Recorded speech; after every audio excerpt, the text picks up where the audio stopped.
कितने पैसे हुए तेरे? मैम सब 50 रुपए हो गए। मैम आप इस कोचिंग में पढ़ती हैं? हाँ, लेकिन तुझे इस कोचिंग के बारे में बड़ा पता है? हाँ, यहाँ यूपीएससी की तैयारी होती है ना। क्या कहा तूने? यूपीएससी?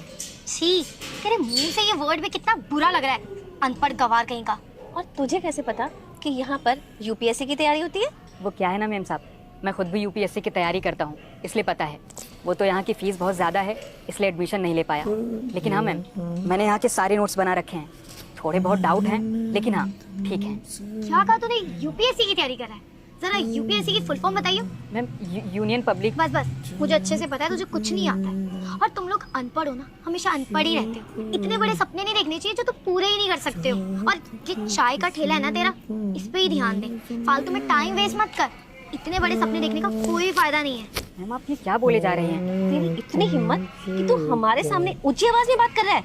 मैम मैंने ऊंची आवाज़ में बात नहीं की है, बस ये कह रहा हूँ कि आप लोग क्या बोल रही हैं। देखिए मैम साहब, पढ़ाई लिखाई पे तो सबका अधिकार है, मेरा भी अधिकार है।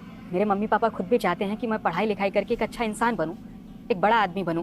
हाँ, अच्छे से जानती हूँ तुम जैसे लोगों को। और तुझे पता है, मैंने ना बहुत पढ़ाई की है, इतनी पढ़ाई की है कि तेरे पूरे खानदान ने नहीं की होगी। और तुझे पता है, मैंने ना हायर एजुकेशन की है, वो भी इंग्लैंड से। एक सेकेंड, तुझे तो यही नहीं पता होगा कि इंग्लैंड एक कंट्री होती है, क्योंकि तुम लोग अपनी झुग्गी झोपड़ी से आगे तो बढ़ नहीं पाते हो, बस यहीं तक सीमित रहते हो। मैम आप बदतमीजी कर रही हैं। क्या कहा तूने? बदतमीजी? अभी तो मैंने बदतमीजी की नहीं है, और तू मुझे नहीं बताएगा कि मुझे क्या कहना है और क्या नहीं कहना है। और वैसे भी तेरे पेरेंट्स को तो अच्छे से पता है कि तू इस चाय के ठेले से आगे ना बढ़ नहीं पाएगा, तो बेहतर होगा इस पे ध्यान दे, ना कि पढ़ाई पे। और एक सेकेंड, ये नोट्स तेरे हैं क्या? हाँ, ये मैंने खुद से बनाए हैं, आपको देखनी है? हाँ हाँ, देखा।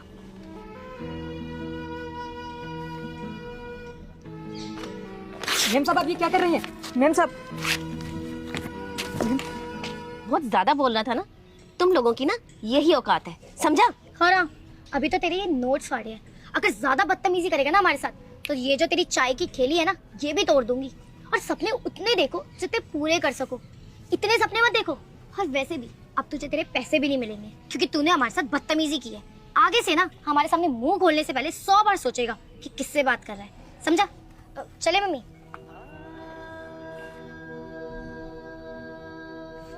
बस मम्मी, एक बार इस बिल्डिंग को बनने दो, उसके बाद हम लोग मिलकर पार्टी करेंगे। हाँ बेटा, पर बेटा हम लोग गैर कानूनी बिल्डिंग बना रहे हैं, कहीं कोई दिक्कत तो नहीं हो जाएगी? अरे मम्मी, आपको इस चीज़ की फिक्र करने की कोई ज़रूरत नहीं है। आपको पता है, मेरी ना यहाँ पर बहुत चलती है, और जितने भी सारे ऑफिसर्स हैं ना, उन लोगों को मैं पैसे खिलाती हूँ उनका मुंह बंद कराने के लिए। तो उनकी इतनी औकात नहीं है कि कोई मेरे आगे बोल सके, सो डोंट वरी।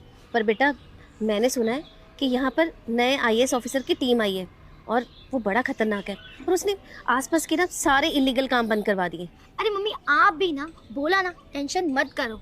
आपको पता है, उन लोगों से खतरनाक ना मैं भी हूँ। और वैसे भी यहाँ के जितने भी आईएएस ऑफिसर है ना, और उनकी टीम है, उन लोगों को मैं पैसे खिलाती हूँ उनका मुंह बंद कराने के लिए।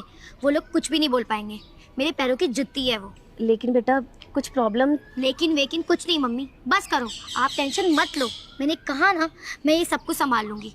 और वैसे भी ये कोई मैं पहली बार थोड़ी ना कर रही हूँ, ऐसी इलीगल बिल्डिंग्स मैंने बहुत बनाई हैं।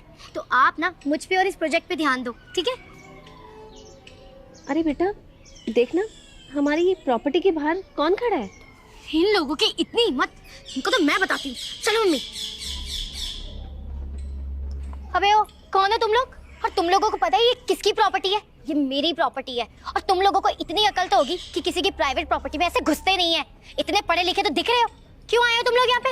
आप पागल हो गई हैं क्या? आपको पता भी आप किससे बात कर रही हैं? किससे बात कर रही हो? कौन है ये लोग? कोई तोप है क्या? ये यहाँ के नए आईएएस ऑफिसर और एसडीएम मैम है। आईएएस ऑफिसर और SDM ma'am? I am so sorry sir, मुझे नहीं पता था आप आईएएस ऑफिसर है, वरना मैं ऐसे क्यों बिहेव करती। Sorry for the behaviour. लेकिन मुझे ऐसा लग रहा है कि मैंने आपको कहीं देखा है। बेटा ये तो वही चाय वाला है जिसके नोट्स तुमने फाड़े थे। ओह हाँ, आपने मुझे पहचाना। बहुत टाइम पहले आपका चाय का ठेला था, और मैं वहाँ कोचिंग के लिए आती थी। आपको तब आईएएस ऑफिसर बनना था ना? मुझे तो यकीन ही नहीं हो रहा है, आप आईएएस ऑफिसर बन गए हैं। So proud of you. अच्छा, आज आपको प्राउड फील हो रहा है। आपको पता है ये प्राउड आपको क्यों फील हो रहा है? ताकि मैं इस अवैध ज़मीन से अपना कब्जा हटा सकूं। वैसे सर हम चाहते तो यही है, और आप तो मुझे जानते भी हो। ये प्राउड उस दिन क्यों नहीं फील हुआ था जब मैं एक चाय वाला था? तब तो आप लोगों ने बहुत बदतमीजी की थी, और आपको याद है आप लोगों ने मुझसे क्या कहा था? आप लोगों ने कहा था कि मुझ जैसे इंसान या तो चाय बेच सकते हैं, या ड्राइवर बन सकते हैं, या फिर बर्तन धो सकते हैं। याद आया आपको कुछ? आपके नॉलेज के लिए एक बात बता दूं मैडम, हर शख्स जो कुछ बनना चाहता है वो बन सकता है अपनी मेहनत से। और जो सच्ची लगन से मेहनत करता है वो अपनी ज़िंदगी में कुछ भी पा सकता है, किसी भी मुकाम तक जा सकता है। लेकिन आप जैसे कुछ लोग होते हैं ना, जो उनके रास्ते पर बाधा बनते हैं, उन्हें रोकने की कोशिश करते हैं, उनके साथ मिसबिहेव करते हैं, उनके साथ बदतमीजी करते हैं। और मुझे तो लगता है कि तुम्हारे मम्मी पापा ने तुम्हें यही संस्कार दिए। शर्म नहीं आती तुम लोगों को ऐसी हरकतें करते हुए? भले उस दिन को बीते कई साल गुजर गए हों, लेकिन मैं उस दिन को कभी नहीं भूल पाऊंगा। मैंने हर रोज उस दिन के बारे में सोचा है। न जाने आप जैसे कितने लोग होंगे जो हम जैसे लोगों को रोकते हैं, उन्हें आगे नहीं बढ़ने देते। लेकिन आज देखिए आप, मैं अपनी मेहनत और अपने माता पिता के संस्कार से यहाँ तक पहुँचा हूँ। लेकिन आप लोग इस बात से खुश नहीं होंगे। आप लोग तो खुश होने का ढोंग कर रहे हैं ताकि मैं ये ज़मीन छोड़ दूँ, लेकिन मैं ऐसा बिल्कुल नहीं करूँगा, क्योंकि आप लोगों ने इस ज़मीन पर अवैध रूप से कब्जा किया है। और तुम लोगों को पता है, जिन ज़मीनों पर तुम लोग कब्जा करके बैठे हो, वो ज़मीन किसकी है? गरीबों की ज़मीन है। सरकार ने उन गरीबों को ज़मीन दी थी ताकि वो लोग अपना यहाँ पर घर बना सकें। लेकिन तुम जैसे कुछ लोग होते हैं ना, जो गरीबों को यहाँ आने नहीं देते। और देखो, आज जब हम लोग यहाँ ये चेक करने आए थे कि किसने और कितनी ज़मीनों पर कब्जा किया हुआ है, तब जाकर हमें पता चला कि गरीबों की ज़मीनों पर तुमने कब्जा किया हुआ है। हर शर्म आनी चाहिए तुम लोगों को ऐसी हरकतें करते हुए। और तुम लोगों को इन सब चीज़ों की सज़ा मिलनी बहुत ज़रूरी है, क्योंकि तुम लोगों को जब सज़ा मिलेगी ना, तब सुधरोगे तुम लोग। और हाँ, ये मत सोचना तुम लोग के पैसे देकर बाहर छूट जाओगे, बिल्कुल भी नहीं। हम लोगों के पास तुम लोगों का सबूत है, और वो हर सबूत है जो तुम लोगों ने गरीबों के साथ किया है। तो अब रेडी हो जाइए जेल जाने के लिए। सज़ा तो तुम लोगों को पक्का मिलेगी। मुझे तो लगा था कि आप लोग इतने सालों में बदल गए होंगे, लेकिन आप लोगों की सोच इतनी नीची है कि आप लोग कभी नहीं बदल सकते। इसलिए मैं आप लोगों को सज़ा दूंगा। अब आप लोग ये मत सोचिएगा कि मैं आप लोगों को उस दिन की सज़ा दे रहा हूँ। मैं आप लोगों को इसलिए सज़ा दे रहा हूँ क्योंकि आप लोगों ने ज़मीन पर अवैध रूप से कब्जा किया है, और अगर आज मैंने आप लोगों को छोड़ दिया तो आप लोग कल फिर किसी ज़मीन पर कब्जा कर लेंगे, और हम जैसे गरीब लोगों के साथ फिर से मिसबिहेव करेंगे। लेकिन सर प्लीज आप मेरी बात तो सुनिए। मैंने बोला ना, चुप रहिए, मुझे कुछ नहीं सुनना है।